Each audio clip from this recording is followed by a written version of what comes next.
Welcome back to the holographic universe. This is part 5, the last of a 5-part workshop series designed to examine how quantum physics and recent scientific experiments are radically changing our understanding of life, our reality, and our spirituality. We ended part 4 of this workshop series by taking a look at how life apparently works in this model of the holographic universe. Let's review that briefly. First, your infinite I creates you as a player to represent it in the human game. Second, your infinite I, and not you, decides on an experience it wants you, the player, to have, and writes the script for that experience by choosing the specific wave frequencies in the field that will create this holographic 3D total immersion movie. Third, your infinite I downloads the wave frequencies for this script to your brain, along with everything you as the player will need to have this experience, including the money and the support from other players as appropriate. We'll talk all about that in a few minutes. Fourth, if there are other players involved in your experience, their infinite I's download to their brains their own individual scripts and their parts to play in your movie that have been written or approved by your own infinite I. Fifth, each player has its own unique and individual experience as everyone acts out this movie, reading their scripts. Each player has total free will to react and respond to its own unique experience in any way it wants, and no reaction or response by any player is wrong or better than any other reaction or response. Wait a minute. Let's stop here. If you remember, Bashar said in part 3 of this workshop series that our job as players, what he called personality constructs, is to perceive the experiences our infinite I, what he called the higher self, creates for us. It might surprise you to know, as personality constructs, as physical minds, you do not conceive of any ideas. What do I mean? The personality does not conceive of concepts. It perceives concepts. It does not conceive them. Here are the 3 levels. The higher self conceives. The physical brain receives. The personality mind perceives. That's all it does. One more time, because this is crucial to understand. You don't conceive of any ideas as a physical mind. That's not what the physical mind is designed to do. It cannot create ideas. It can only perceive the result of an idea from the higher self. So it certainly seems that a lot of our reactions and responses to our experiences depend on how we perceive them, how accurate our perceptions are, and what might influence or interfere with those perceptions. Let's take a few minutes and look at our perceptions, and let's start by having some fun and watching some videos by Dr. Daniel Simons. I'd like you to take a look around you. Take in all the sights, the sounds, if you're unlucky, the smells. You feel like you're seeing the world in all its completeness and detail. You feel like you're experiencing the world as it is. But that experience, as it turns out, is an illusion. What you actually experience is what your mind and your brain give you. It's an alternate reality. Take a look at this image. This is by Julian Beaver, who's a British artist. Now, this is an illusion. This is a nice painting of a swimming pool. It looks like it has depth. It looks like there's a woman sitting in the pool. It looks like Julian Beaver up on the upper right is dipping his foot into the pool. And as he's doing this, you feel like you're seeing the world as it is. But of course it's not. It's chalk art on a sidewalk. It just gives the impression of depth. And this is a double illusion, because as you're looking at this, you feel like, okay, yeah, I'm seeing a painting of chalk art on a sidewalk. But what you're actually seeing is a really weird view of a chalk painting on a sidewalk. You're seeing a chalk painting on a sidewalk from the one view that gives you the impression of depth, that gives you the impression that you're looking at a swimming pool. And from any other perspective, it looks much more like this. It's really substantially distorted. The key is that we feel that we're seeing it as it is, but we're actually not. Let me give you another example. This is from my colleague Bart Anderson. What you see here are two sets of chess pieces. The ones on the top look dark, the ones on the bottom look light. I'm sorry, the ones on the top look light, the ones on the bottom look dark. And you can't help but see them that way, even though that's not at all what you're actually seeing. Here's what you're actually seeing. I'm just removing the background. And when I remove the background, you can see that both sets of pieces are the same kind of mottled gray, and every piece on the top is exactly the same as the one directly below it. Now that you know that, of course, you'll be able to see them as they are when I show you the same image again, right? Nope. Once you go back to the background, you can't help but see it as it isn't. Your visual system is giving you the impression that you're seeing light pieces and dark pieces when you're actually seeing the same thing in both cases. What's happening here is that your visual system is taking into account not just the brightness of those individual pieces, but the brightness of the surfaces immediately around those pieces. And it takes that into account in a way that's actually really useful for us most of the time. It gives us the ability to see a piece of paper with black ink on it, the same inside in a dark room and outside in a really bright light. But it's not giving us the world exactly as it is. It's using a bag of tricks. It's using a set of shortcuts to give us the world as we need it. Now, what makes visual illusions like this so cool? There are two reasons. One is that it's surprising, but that's not terribly satisfying. The more interesting reason is that it's giving us the impression that we're seeing the world as it is, and it's violating that impression. It's breaking our intuition. It's forcing us to confront the fact that we aren't seeing the world as it actually is. Let me give you another example of this. This is from Bill Geisler and Jeffrey Perry. Now, this is a nice picture of flowers, pleasant for today. I'm going to show you a bee, and I want you to follow that bee around this image with your eyes. So track the bee as it moves through the image. Okay, so it's just going to kind of wander around the image here, and you're able to follow it just fine. And eventually it's going to end up back where it started. And we're back. Okay, now I want to show you exactly the same sequence, except this time, instead of tracking that bee with your eyes, I want you to maintain your focus, maintain your gaze right on the bright yellow flower. And notice what happens to that flower as the bee gets farther and farther away. It gets blurrier and blurrier. It's exactly the same sequence. You're seeing exactly the same thing you did the first time, except that this time you probably noticed that it's getting blurry, whereas the first time you didn't notice that anything was changing about the image at all. Well, why is that? The reason is that you're actually only taking in detail from a tiny, tiny subset of your visual world at any instant. In fact, you're taking in detail from a subset about the size of that bee. Right? You're taking in, if you stick your arm out and put your thumb up, you're taking in high-resolution information only from the information about the width of your thumb.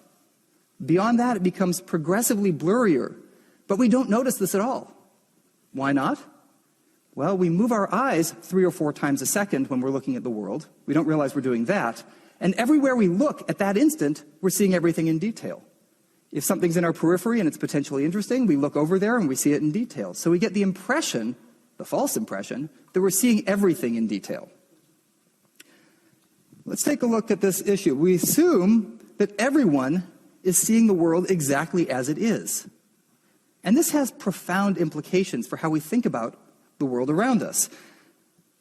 Despite differences in our knowledge and our beliefs and our expectations, we feel like we're seeing the same thing as everybody else.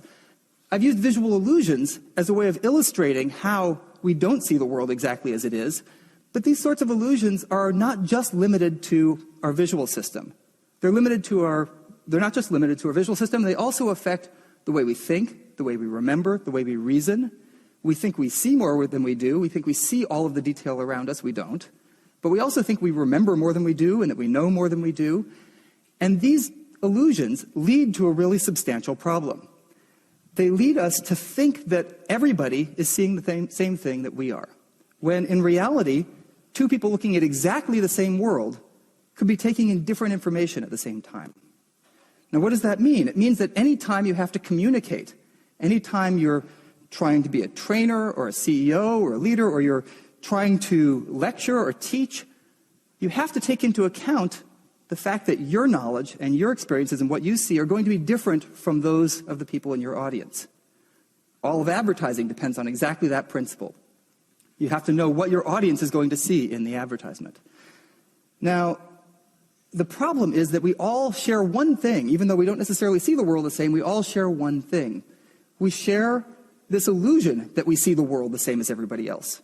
And only by testing your knowledge and testing what you're actually seeing, just like you do with a visual illusion, do you realize that you're not actually seeing the world as everybody else is.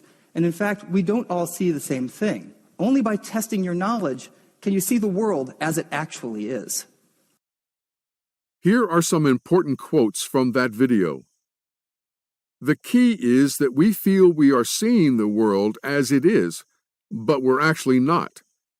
Our perception is not giving us the world exactly as it is. It's using a bag of tricks. It's using a set of shortcuts to give us the world as we need it. We assume that everyone is seeing the world exactly as it is, and this has profound implications for how we think about the world around us. Despite differences in our knowledge and our beliefs and expectations, we feel like we're seeing the same thing as everybody else. And in fact, we don't all see the same thing. Now, the problem is, even though we don't necessarily see the world the same, we all share one thing. We share this illusion that we see the world the same as everybody else. I use visual illusions as a way of illustrating that we don't see the world exactly as it is. Only by testing your knowledge and testing what you're actually seeing do you realize that you're not actually seeing the world as everybody else is. So let's take Dr. Simon's suggestion and test our perceptions to see how accurate they really are. Some of you may have seen these before.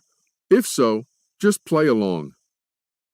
Grab a piece of paper and something to write with, and number down the left-hand side from 1 to 13. Now, simply answer the questions starting with number 1. Number 1, true or false? The red lines are all straight and parallel.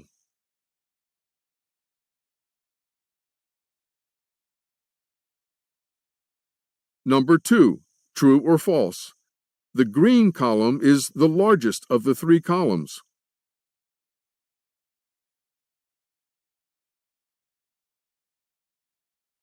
Number 3, what color is the line making the circumference of the circle?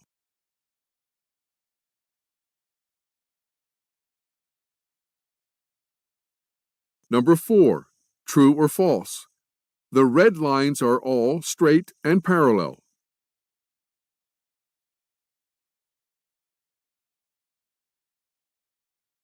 Number 5, how many different colors do you see in this picture?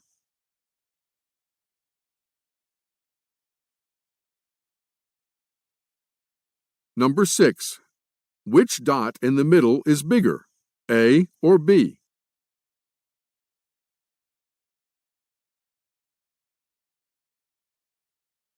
Number 7, true or false? Every line in this picture is straight and parallel.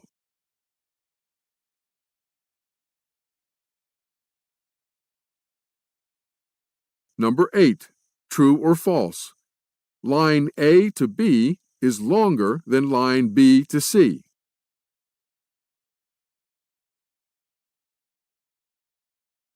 Epigenetics is to biology what quantum physics is to physics.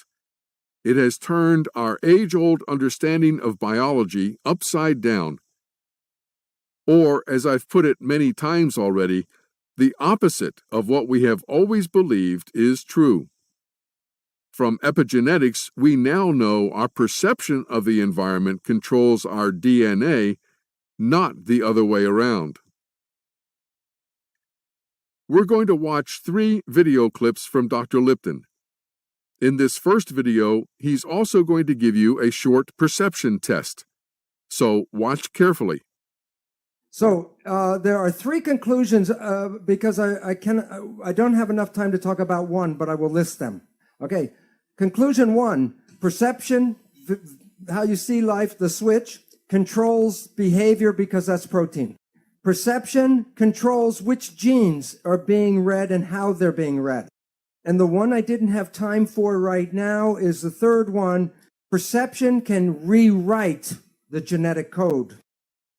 So perception controls life. No 2 people see the world in the same way. They have different perceptions. But let's do a perception test. Okay.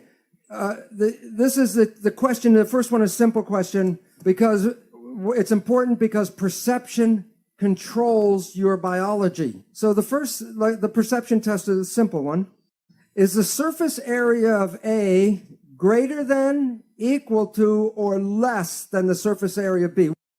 Which is greater? B. Yeah. This is they're equal size squares. Not equal, but they're uniform. So I want to make a more difficult test. I will show you 2 surface areas that are not regular.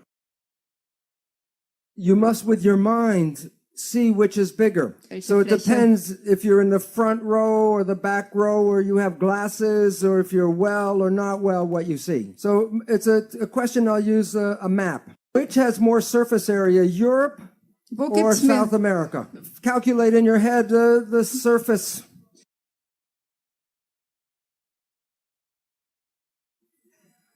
The answer is South America. South America is 2 times larger than Europe. Twice as large. You could see that, right? The map is wrong. This is the Mercator map. It was made by Germans. Where did they put Germany? Deutschland is in the dead center. Isn't the equator the dead center? This map is wrong. You want to see the correct map? It's called the Peters projection map. Which is larger, South America or Europe? The point is that you learn perceptions. And sometimes your perceptions can be right, and sometimes your perceptions can be wrong. Since perception controls biology, and since they can be right or wrong, then it's more accurate to say that belief controls biology. What you believe creates your life on the inside and on the outside. If there was one thought I would pick out of that video to remember, it's this. Perception controls life. Sometimes your perceptions can be right, and sometimes your perceptions can be wrong. And since perceptions can be wrong, it is more accurate to say that beliefs control biology. What you believe creates your life, on the inside and on the outside. Dr. Lipton is going to use an example called the placebo effect. Placebo is normally used as a medical term, meaning a patient is given something neutral, like a sugar pill, and yet it makes them feel better. There is no chemical reason in the placebo for it to have any effect at all on the body, but it does somehow. That somehow is because the patient believes it will, and nothing else. It is the patient's belief that changes their biology and their behavior. But this placebo effect does not have to be limited to medicine or pills. In fact, it is in operation a lot of the time as we, the players, believe something, anything, is good for us that is actually neutral, and yet it makes us feel good or better.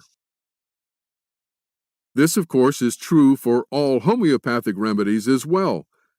Homeopathy is still based on a belief that taking something from out there, natural though it might be, will have an effect in here.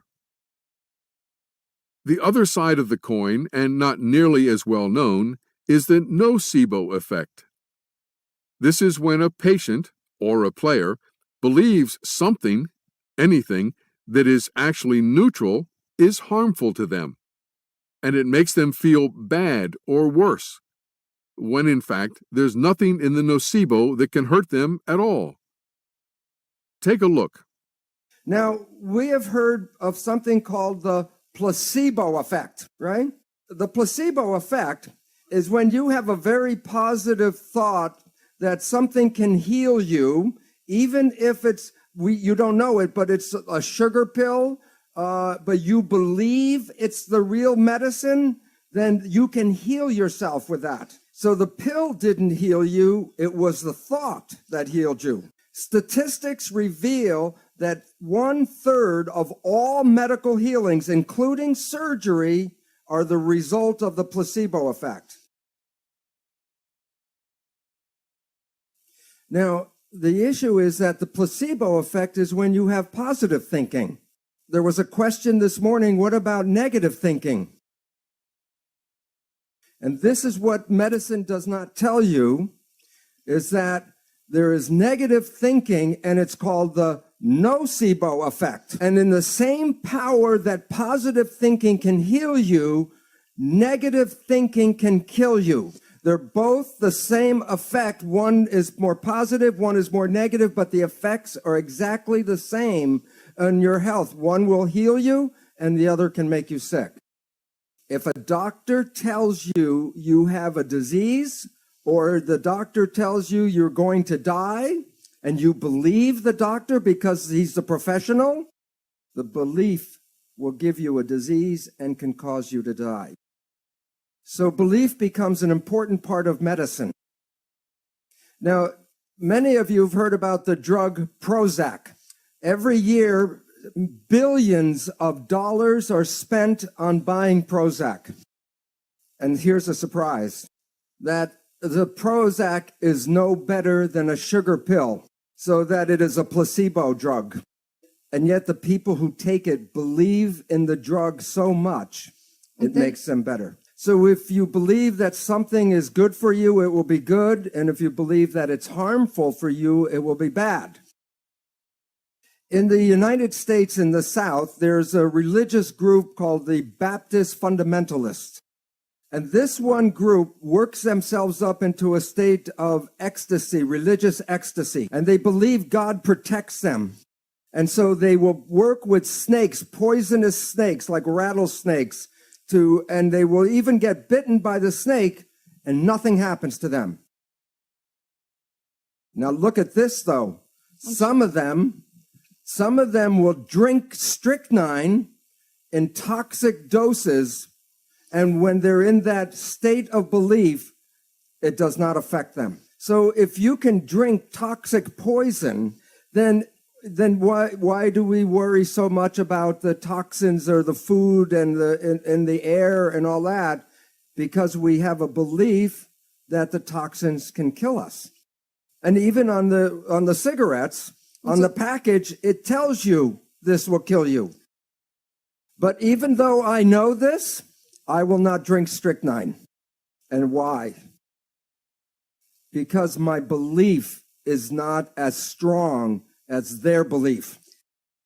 Belief is important about everything, including our health and our aging and the world that we live in. This is a picture of some beautiful women that dance in what is called the Palm Springs Follies. And I ask, what do you think is unusual about these women? They have arms, but they're in red gloves against the red, so it's hard to see.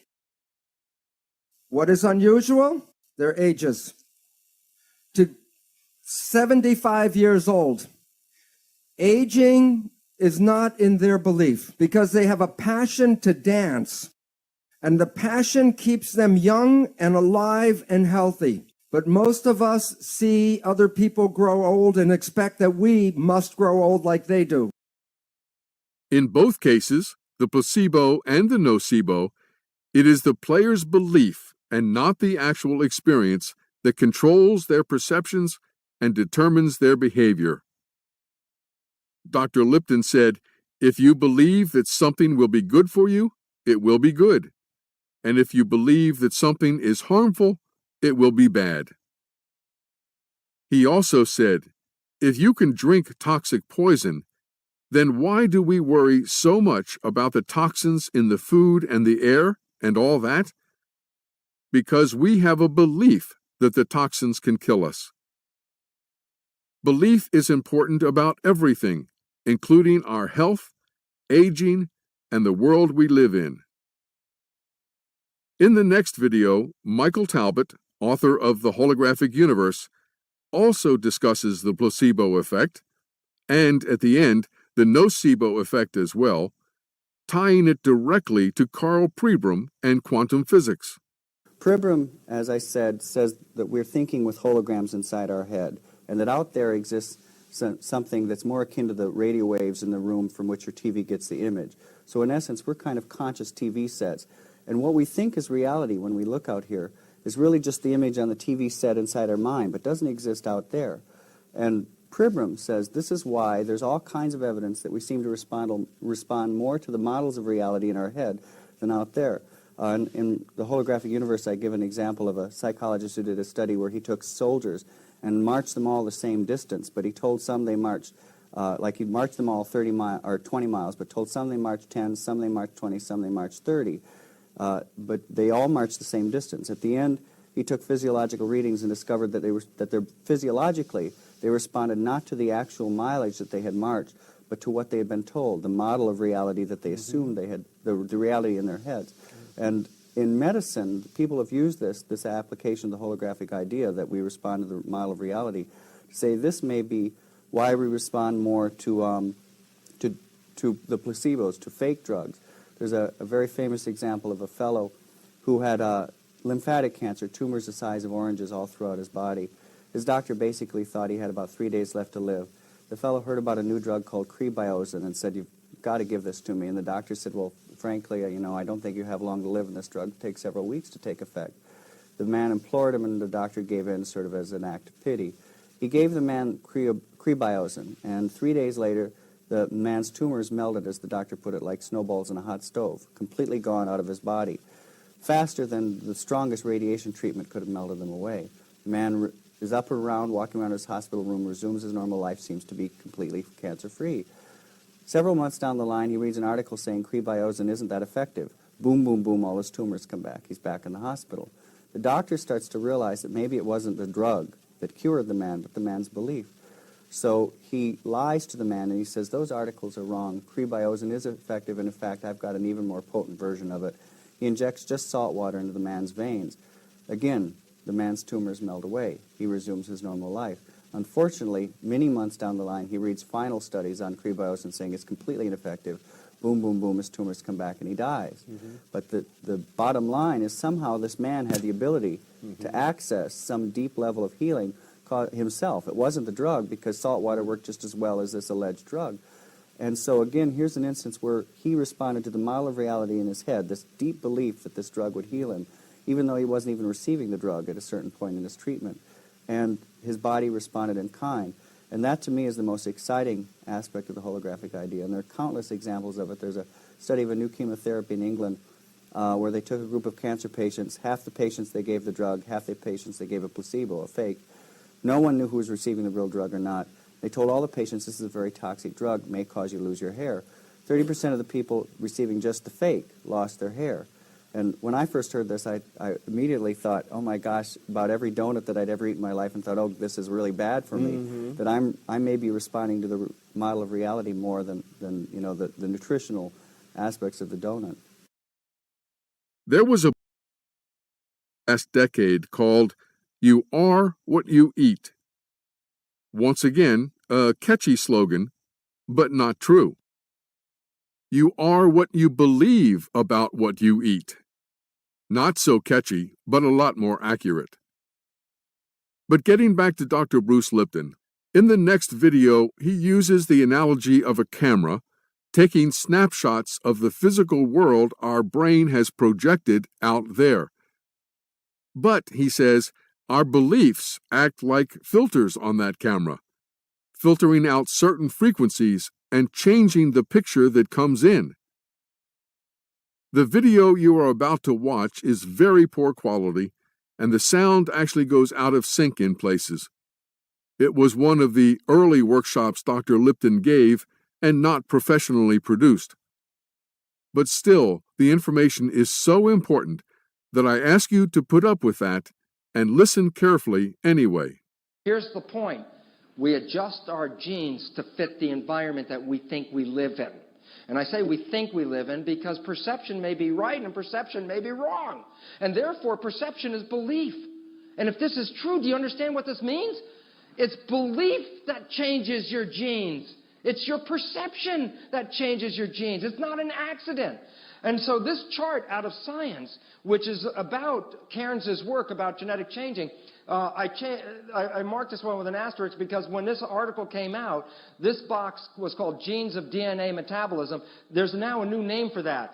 They're called genetic engineering genes. What this means is this. We have now found out that in every one of your cells, you have genes whose function it is to rewrite the other genes when necessary. So you are all equipped with an ability to adapt and change your genes as you respond to the environment. So all of a sudden it says this. The environment, watch where the arrow goes, the environmental signals activate genetic engineering genes. They can change your own genes and change your genotype. But this one, organisms' perception of the environment separate from the environment. Why? Because perception and environment may be two different things. I might say, I live in a toxic, hostile environment.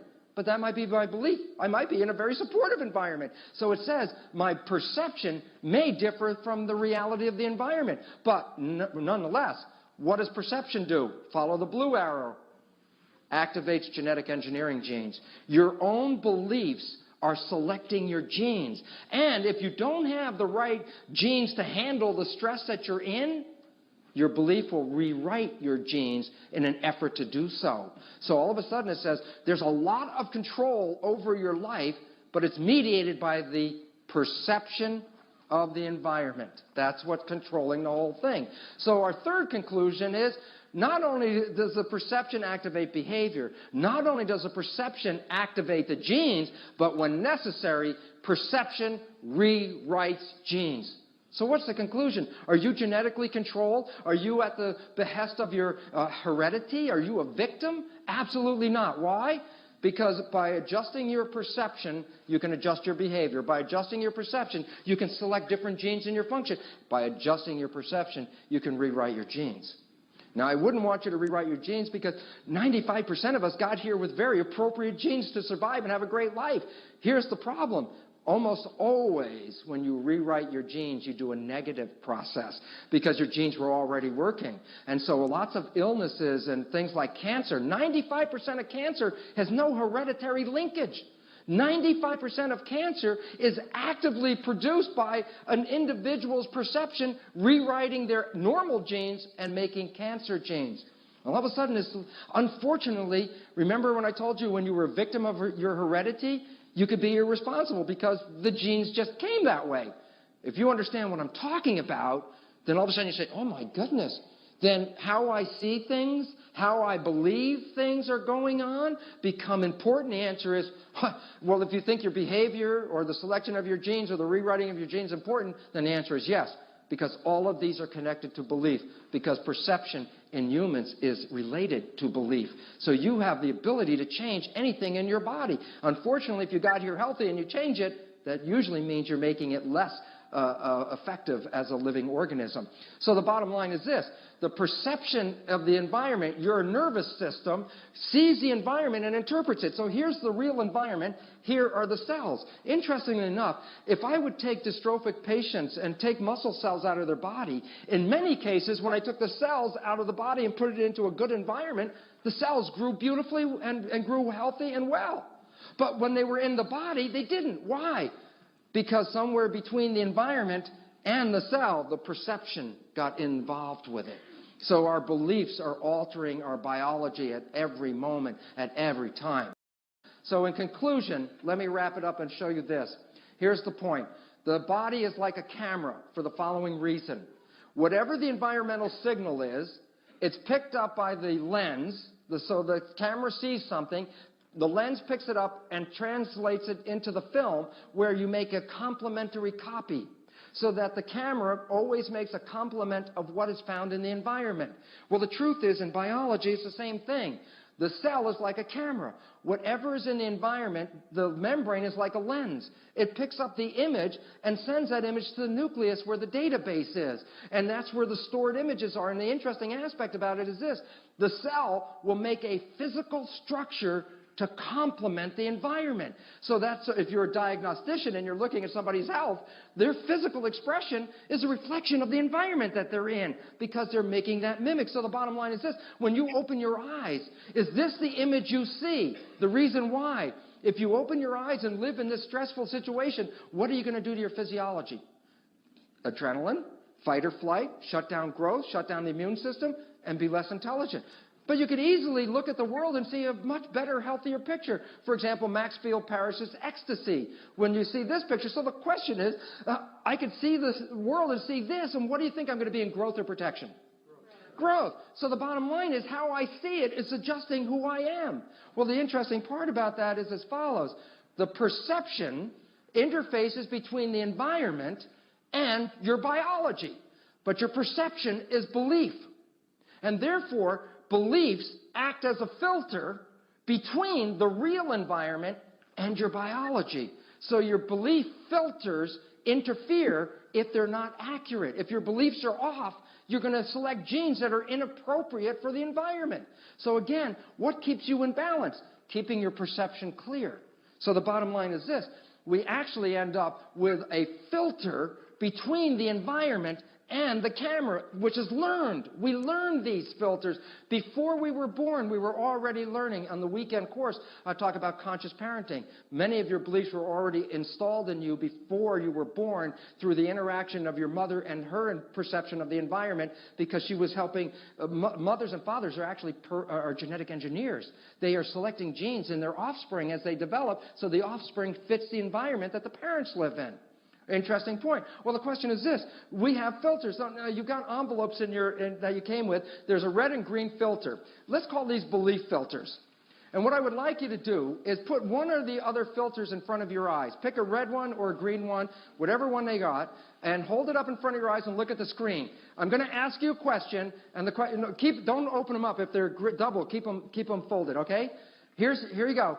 Now, I'm going to ask you a question. When you look at the picture, tell me if this is a picture of love or fear.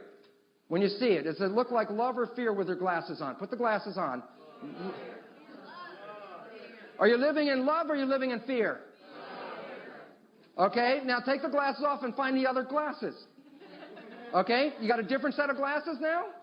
Okay, put those up. You ready?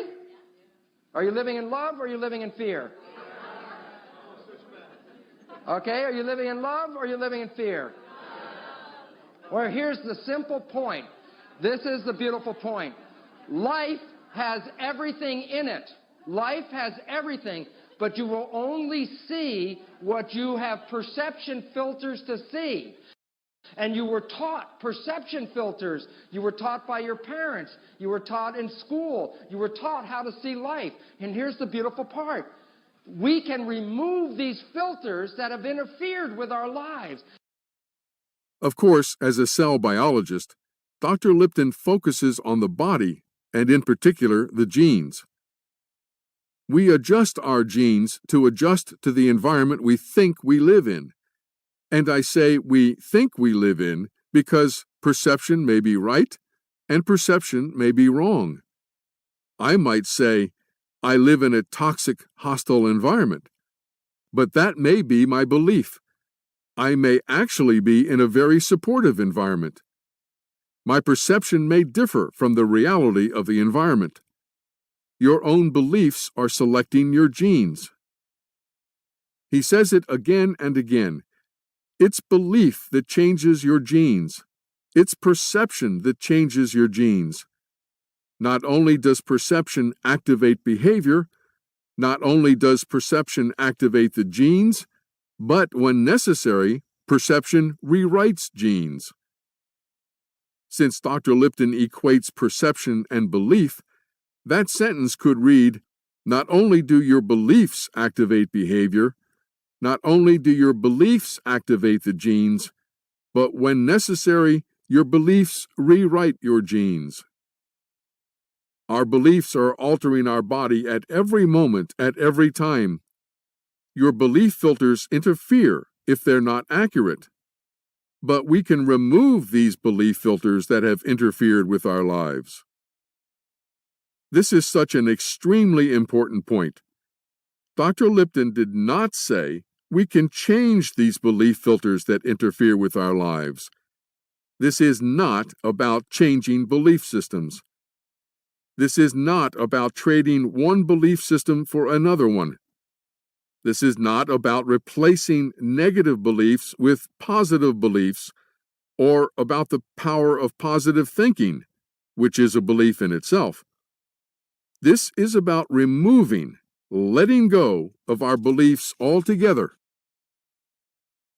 What was not very clear, because of the poor quality video and the way the experiment was run this time, was the picture at the end and the different colored glasses the audience was supposed to put on. I've seen Dr. Lipton do this a couple times, and here's how it actually goes.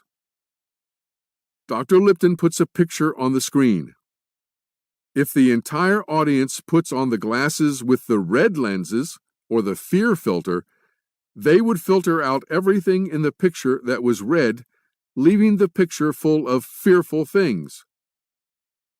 If the audience puts on the glasses with the green lenses, or the love filter, they would filter out everything in the picture that was green, leaving the picture full of loving things.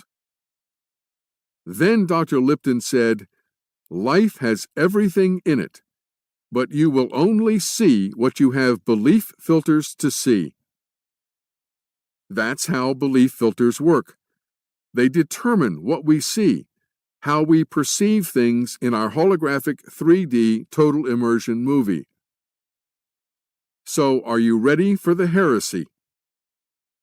Unless you can love war and violence for the perfection they are, as much as you love a beautiful sunset, or inspiring music, or the touch of a woman's skin, that love becomes conditional, not unconditional, and acts just like another belief filter, as it was in Dr. Lipton's experiment. And if you try to see the world only through a love filter, you will miss everything else your infinite eye has created for you there. For the secret to true joy and lasting peace of mind is being able to see the complete picture and everything that's in it, and embrace and enjoy it all equally, without judgment or resistance. And there's no reason you can't do that when you understand that your own infinite eye is creating it all for you, as a gift to you, down to the smallest detail. So what I want to do now is take a very specific example we all encounter every day of our lives and see how these belief filters apply. And that example is money. In the U.S., if I go around and ask people what they believe about money, I get a lot of different answers. See if any of them might be something you believe as well. I have to earn money. I have to work for money. I can't afford even my basic needs. There's a limited supply of money available to me. Every time I spend money, the supply of money decreases. Nothing I really want is free. If I want more money, I have to work harder, or smarter, or deliver more value. I've got to have a plan to make money, invest it wisely, and build wealth over time. If I have money, I have to protect it, or I could lose it. I have to be responsible with my money. I must be fully totally and truly committed to making money. There's never enough money. There's something dirty about money and those who have a lot of it. Money is the root of all evil. The rich get richer and the poor get poorer. More money is better. Money doesn't grow on trees.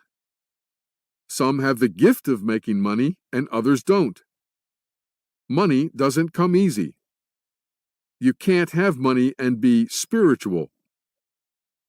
Money comes from out there, and you have to go out there to get it and bring it in here to you. The world's financial system, the way it is set up and run by a few international bankers, is rigged against me, and a normal person stands no chance to make money.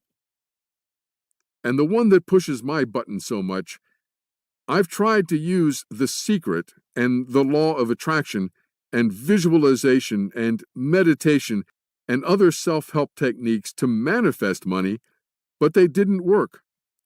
So I must be doing something wrong. There must be something wrong with me. Maybe you have even more beliefs you can add to this list. All the statements on that list are beliefs people have about money, stories they make up to explain why they think they don't have enough money or can't make more money, or in many ways feel like they are a victim of the money game. If any of these are true for you, and if Dr. Lipton is correct, these beliefs are acting as a filter on your perceptions and directly influencing your relationship with money. But are any of these beliefs about money actually true? Well, yes, they can all be true in the first part of the human game, because they all lead to more and more limitations and restrictions. But as we now know, the second part of the human game is exactly the opposite of the first part, and none of these beliefs is true in the second part. Not one. My favorite is, money doesn't grow on trees, which is what my parents told me all the time. But it's not true either. Money does grow on trees. Money is made of paper, which is made from trees. It's amazing what beliefs we are taught, as Bruce Lipton said, and then carry with us the rest of our lives, never questioning whether they are true or not. The truth is, you don't have to work for or earn money. There is an unlimited supply of money available. Whenever you spend money, the supply of money does not decrease. There is always enough money for any experience your infinite I wants you to have. More money is not necessarily better. Money does come easy. You can have money and be spiritual. Money doesn't come from out there. You cannot be a victim of the financial system or the international bankers. It is not your fault when the secret and the law of attraction and other self-help techniques you try to use to manifest money don't work. Do you believe all of that? Or any of it? Let's talk about why it's true. First of all, where is money created, and who creates it? Money is part of the hologram, like everything else in our holographic universe, and is created from the field by choosing specific wave frequencies and downloading them to a human brain. And the one who is choosing those frequencies from the field is your infinite I. It is your infinite I that creates the money you have and no one else. Not you, not the central banks, not the international banking cartel. Interestingly enough, though, the central banks and the international banking cartel use exactly the same method to create money as your infinite I does, out of thin air. But that's beside the point. If an infinite eye chooses certain specific experiences from the field it wants its player to have, wouldn't it also give its player everything it needs to have those experiences as well? Does it make sense that any infinite eye would want its player to have a certain experience and then not give it everything it needs to have that experience, including all the money required for the experience? Where else is the player going to get the money and other things it needs for an experience if its infinite eye doesn't create them, since the player has no power to create anything itself on this side of the field? If we go back to our kids' video games, like Minecraft that we saw before, the person working the controls has to make sure its player has everything it needs for the experience it is about to have, like weapons, tools, money, energy and power credits, and so on. In this example we're going to see, the experience is to collect sand from the ocean. So the controller is going to make sure the player has everything it needs to do that. Hi guys, and welcome back to Let's Play Minecraft. This is Regarth here, and we are on episode 5. I decided this morning what I'd do today is, in my given amount of time, which is not very long, I'm going to go out and collect some sand. And it just turned night, so I don't even know if that's going to work out. I do hear a zombie. Alright, I'm going to try it anyway. I'm going to go out in the water and do it. So, I need a few things to be able to do this. Firstly, I'm going to need a boat. And a lot of shovels. So, there's some stone. Let's put my coal back. Let's put everything I don't really need back. I'm going to eat one of these so I can get some health.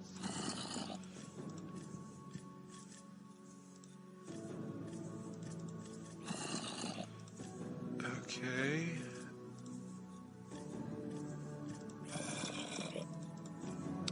Okay, so let's craft some more. How many sticks? Let's say 4 more shovels will do the job.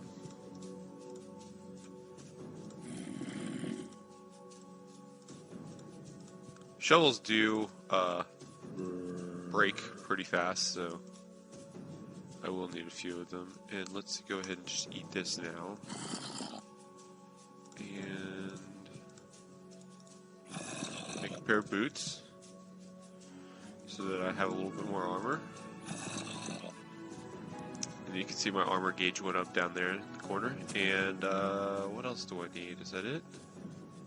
I have my spade, I have my sword, I have this, oh yes, I need a boat. There we go. Alright, I'm ready to go. In exactly the same way, if your infinite eye wants you to have an experience, it's going to have to provide you with everything you need for that experience, including the money. Can't you just picture an infinite eye at the field, shuffling things in and out of the infinite inventory, choosing the frequencies for what you need? On the other hand, if you want to have an experience that your infinite eye decides it doesn't want for you at that time, it won't provide what you need, especially the money, no matter how hard you pray or visualize or try to manifest it. But let's say your infinite eye has decided on an experience for you and wants to get the money to you that you need. How does it do that? This is where your beliefs come in. All the beliefs a player has about money have one major effect. They limit its infinite eye when it tries to get that money to the player. In other words, the player is causing its own limitations and restrictions by walking around with all these beliefs in its head. What are the 3 basic ways most players today think they can get money? Earning or working for it, investing it, or winning the lottery. There are a couple other minor ways, like borrowing it, inheriting it, stealing it, begging for it, and so on. But if you have the belief that you basically have to earn or work for all the money you receive, your infinite eye's options are very limited in getting the money to you that you need for an experience. Let go of that belief and you make its job a lot easier. Let me give you an example from my own life. I had an invitation to travel from Portugal to deliver these holographic universe workshops to a group in Berlin. My hosts were going to pay for my transportation, but they wanted me to buy the ticket and they would reimburse me when I arrived. I wasn't sure this trip was what my infinite eye wanted me to do, although it excited me very much to think about it. So I went online and found that an airplane ticket would cost €250. Then I looked at my bank account and I had $96.31 to my name. Obviously, I couldn't buy the ticket then, and I still didn't know whether I would go. I went to sleep, and when I woke up the next morning, an extra $250 I had not expected had been deposited in my bank account. And here's the picture of my bank statement to prove it, although it's hard to read.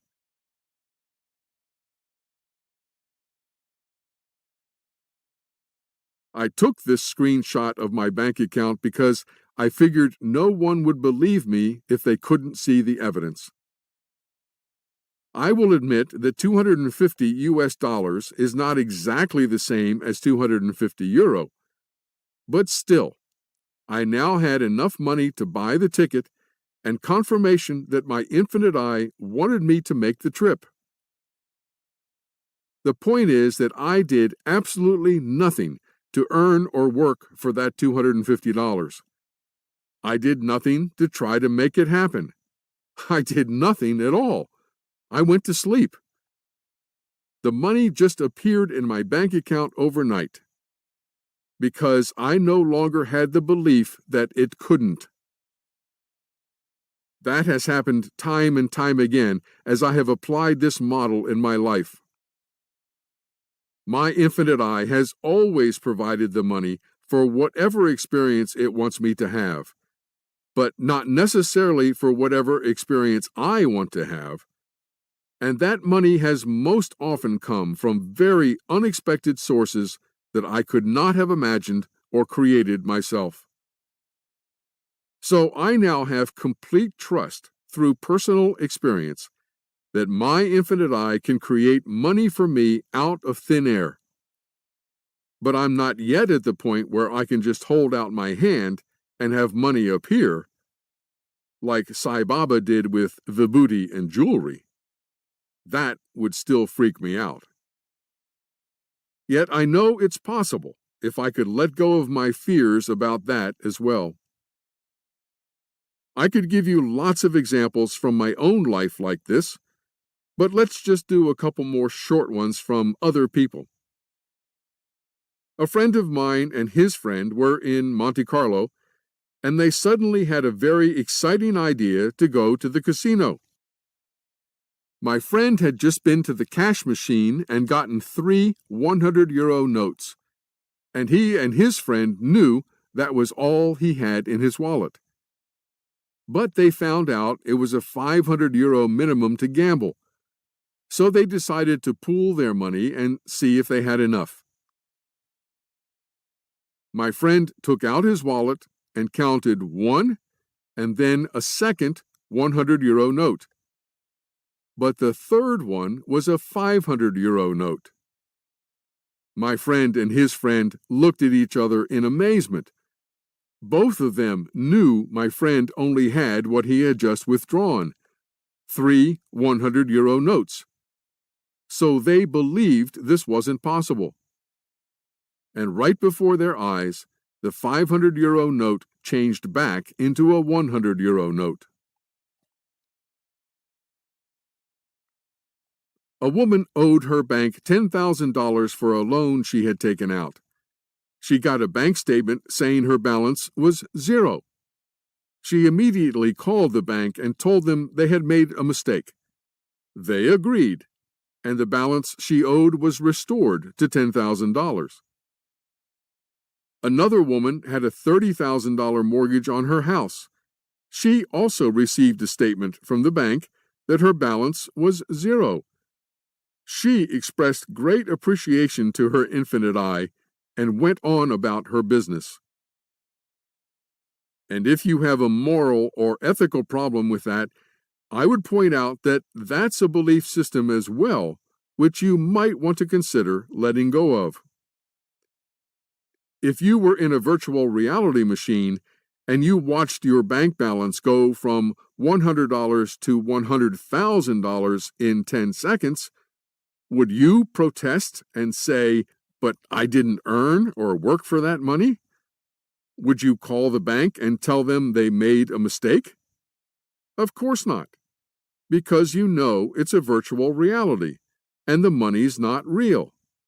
It's just created out of thin air by a computer program. Well, guess what?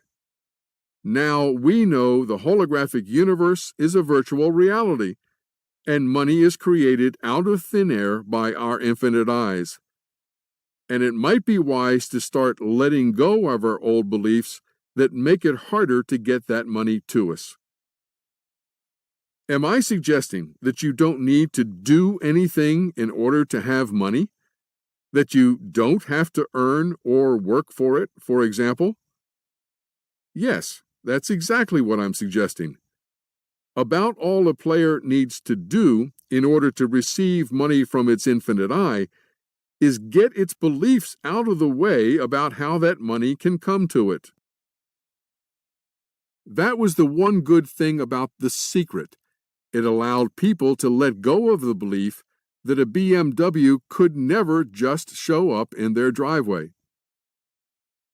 But I do want to add that if you feel truly excited about doing something that brings you total joy to do, that might also mean some money would come your way, then by all means do it. Follow that excitement, and maybe there will be money coming to you as a result, and maybe not. Just don't do anything or try to make something happen for the money. Do it for the pure excitement and fun and joy.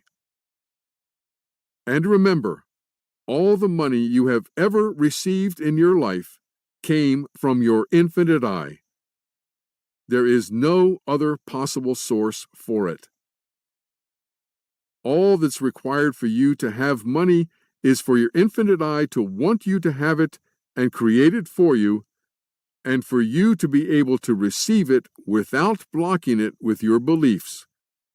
That's it. This is the only radical thinking that you need to do. But it is so radical, it's so difficult, because our tendency is that the world is already out there, independent of my experience.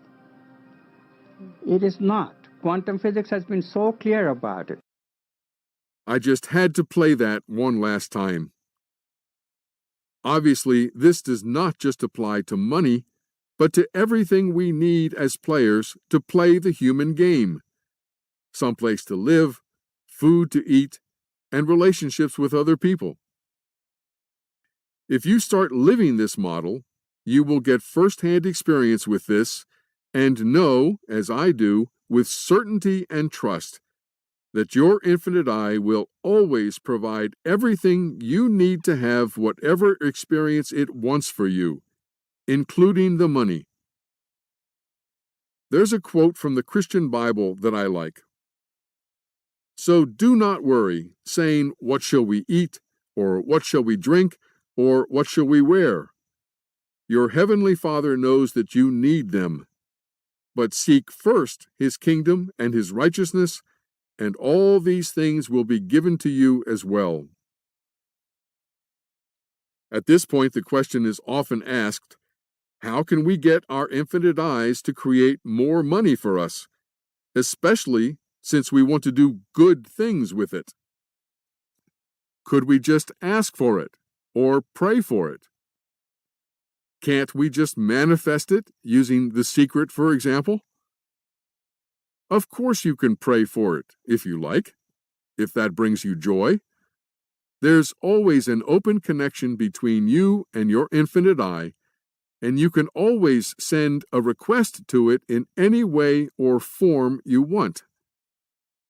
I would caution you about two things, however.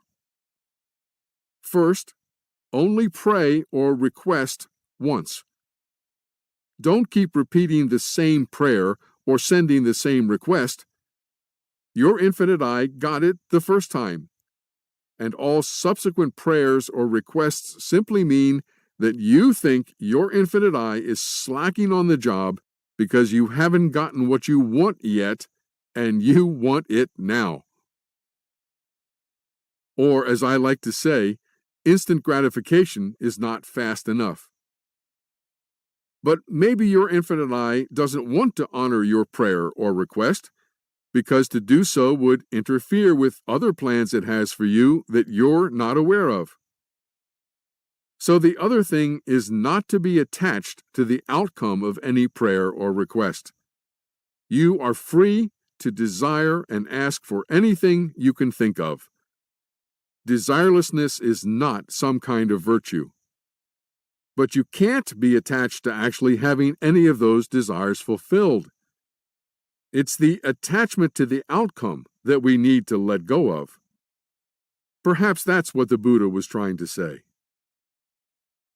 Now, the biggest problem with The Secret and all other New Age self-help concepts, such as the law of attraction, is that when it doesn't work, which is most of the time, the player thinks they must have done something wrong, that they are deficient, defective, or somehow at fault for not manifesting something, and that all they need to do is improve themselves, spiritually evolve, and then it will work. This is not correct. It's not your fault that it doesn't work. It's because the basic premises underlying The Secret and the law of attraction are incorrect, so they can't possibly work all the time, not even most of the time for most people. Every player is doing everything at every moment exactly right, exactly what its infinite I wants it to be doing. It is only the players who think they are less than perfect because they want things to be different than they are for some reason, and believe they should have the power to change things. But they don't have that power. Only the infinite I has the power to create or manifest anything. It's true that most players think they make money, and they have created all kinds of stories about how they make that money. By working, by selling something, by getting loans or gifts, by inheritance, by many different methods. But the truth is, according to these models, the infinite I is the one who creates the money for its player, but it can only send it to its player in ways that the player believes it can receive it. The infinite I needs no story to explain its creation of money. Only the player with its limiting beliefs and limited thinking needs a story to receive it. If we as players could let go of all these beliefs we have about money, could stop needing some story about how the money can come to us, it would take away all the limitations we put on receiving money and make the infinite I's job so much easier. So how do we do that? How do we let go of our limiting beliefs about money and about other things as well? There's no easy answer to that question, but there are some techniques out there that might help some of you. Robert Scheinfeld has his process as part of his Tools for Transformation. Jed McKenna has his spiritual autolysis that he describes in his books. Byron Katie has her work Psych K has its workshops. But the one thing you have to keep in mind and be very aware of whenever you try one of these techniques is that we do not want to trade one set of beliefs for another. We want to let go of our beliefs altogether. And the problem is that many techniques focus on the beliefs themselves, and that will take you nowhere. Because underneath every belief you have is a judgment. And if you don't also address and let go of the judgment, you'll just create another belief on top of it to replace the one you currently have.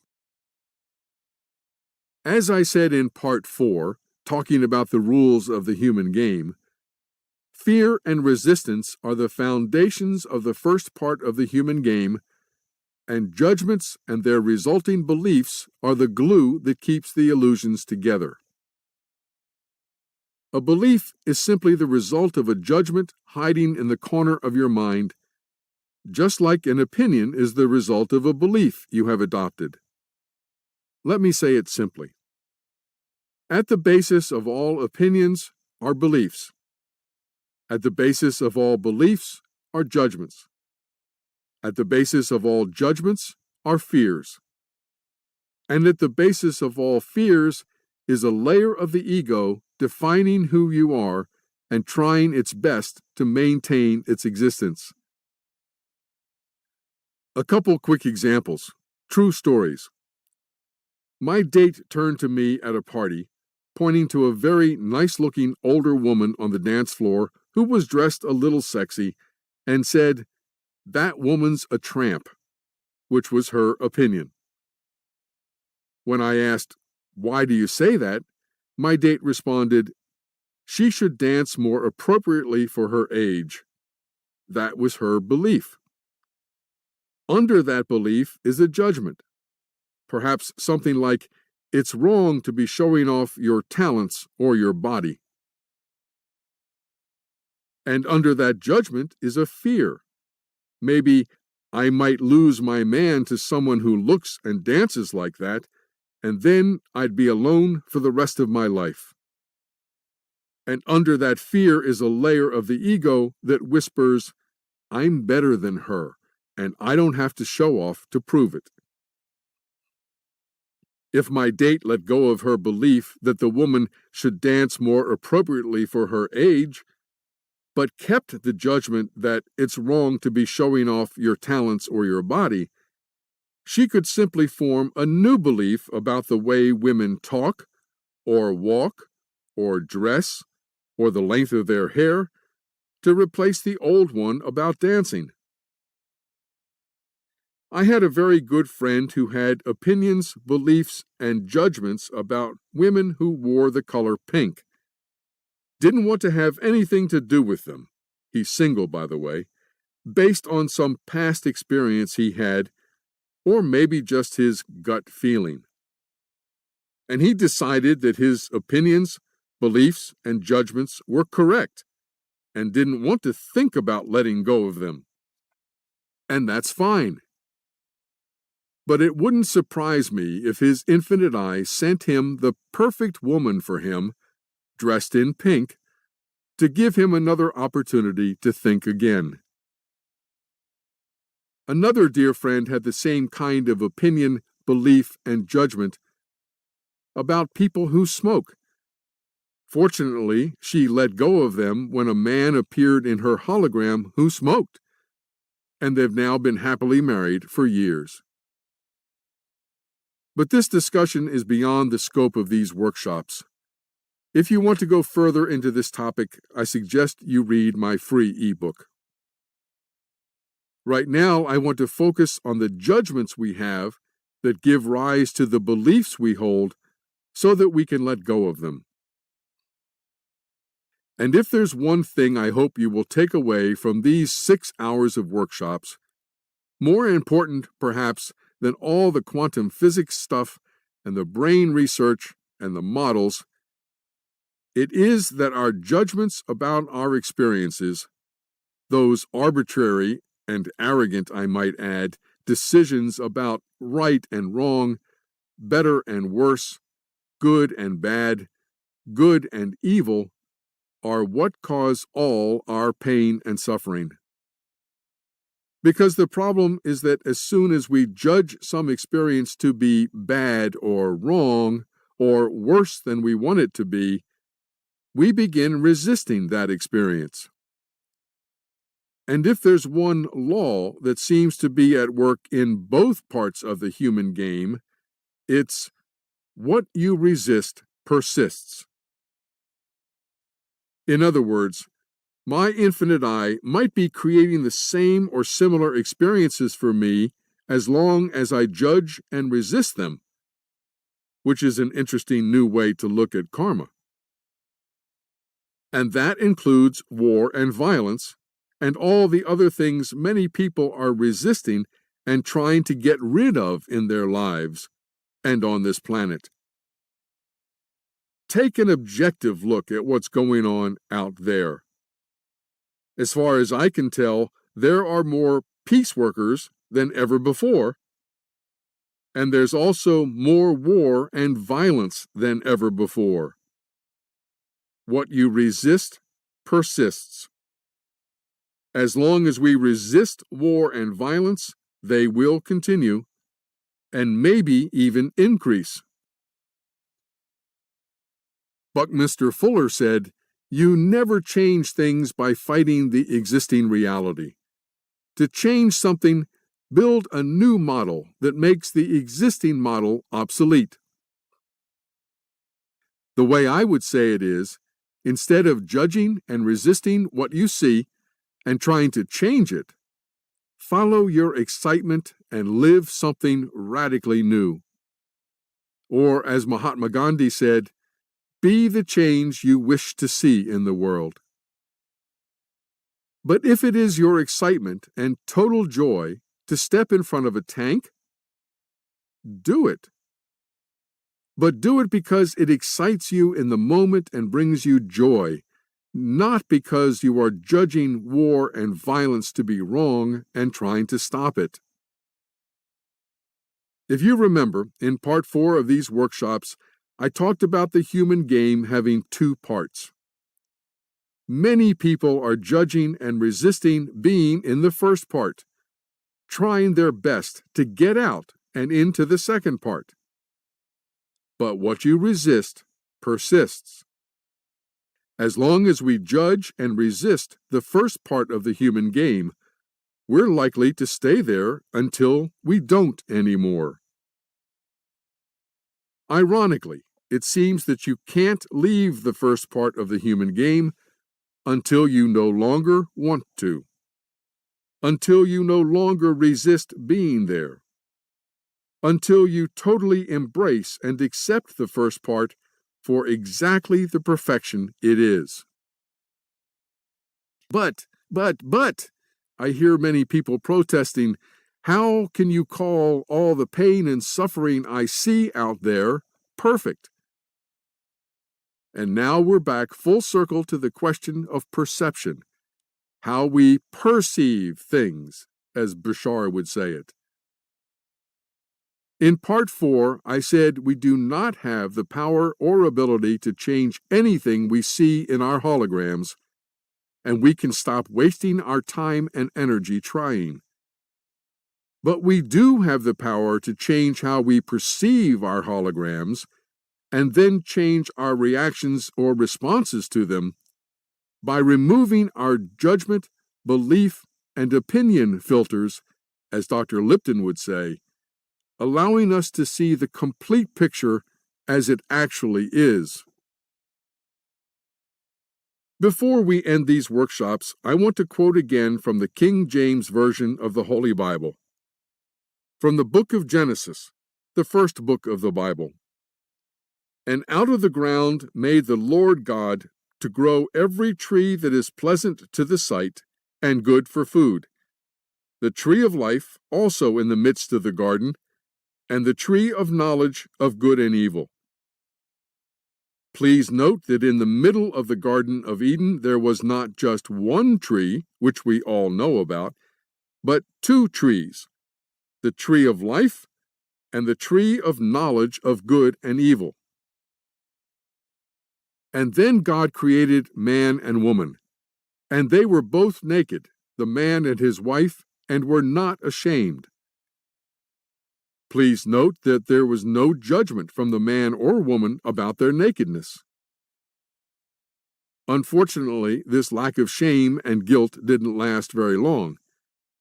According to the Bible, a snake convinced the woman, who then convinced the man, to eat some fruit from the tree of knowledge of good and evil. And the eyes of them both were opened, and they knew that they were naked, and they sewed fig leaves together and made themselves aprons. Eating from the tree of knowledge of good and evil marked the beginning of judgment for the human race. For that's what the tree of knowledge of good and evil is, the tree of judgment. Not only did the man and woman judge that being naked was now something to be ashamed of and to hide, but they also judged that they had done something wrong. From this point forward, according to the Bible, life on earth would be full of the dichotomies of good and evil, right and wrong, better and worse. And it remains that way to this day. So much for the tree of knowledge of good and evil. What about the tree of life? What was its effect on man when he ate from it? Unfortunately, according to the Bible, God drove Adam and Eve out of the Garden of Eden before they could eat from the tree of life, leaving the human race to live its entire existence thus far in judgment. That's how the Bible begins. But how does it end? To him that overcometh will I give to eat of the tree of life, which is in the midst of the paradise of God, says the last book of the Bible, the book of Revelation. So someone is finally going to get to eat from the tree of life if they overcometh. But overcometh what? The answer clearly is judgment. Overcometh the tree of knowledge of good and evil. Overcometh judgment, and you can eat from the tree of life. Like a butterfly, I might add. To end this workshop series, I want you to watch Plato's Cave one more time. Imagine prisoners that have spent their entire lives chained deep inside a cave. They have been chained so that they cannot see behind themselves, and they are forced to stare endlessly at the cave wall in front of them. Behind them, a fire is burning, and between the prisoners and the fire is a raised walkway. Now imagine that each day a menagerie of objects crosses the walkway. Animals and people carrying their wares to market.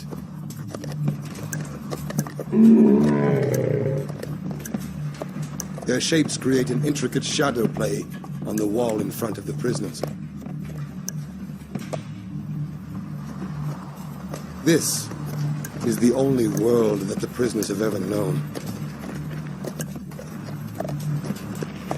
The shadows and the echoes of unseen objects. Now, imagine that a prisoner is released.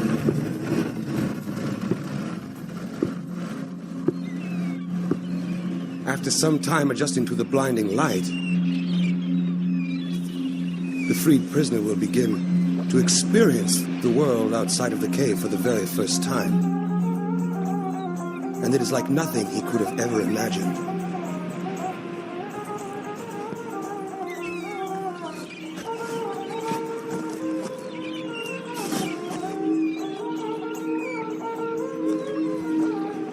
With his new perception of the world, the man will of course want to return to his friends to share his incredible discoveries. But the prisoners cannot recognize their old friend. He appears as all things do. His voice is a distorted echo, and his body is a grotesque shadow. They cannot understand his fantastic stories of the world outside of the cave. To them, it will never exist. I hope by now it's clear that it is our judgments and beliefs that are keeping us chained inside the cave. Nothing else. I've tried to give you all the scientific evidence through quantum physics and the recent brain research why you no longer need to judge your experiences, or anyone or anything in them, since they were all created specifically for you by your own infinite eye as gifts, down to the smallest detail. In short, there is no reason to say no anymore to what appears in your holographic 3D total immersion movie, no matter what it is. If we will let go of our beliefs and the judgments underneath them, and stop resisting the experiences our infinite eye creates for us, and just say yes to them, all of them, our lives will never be the same. If true joy and excitement and peace of mind are what you are hoping to find in life, you might want to give these models a try. Good luck. And thank you for watching this workshop series.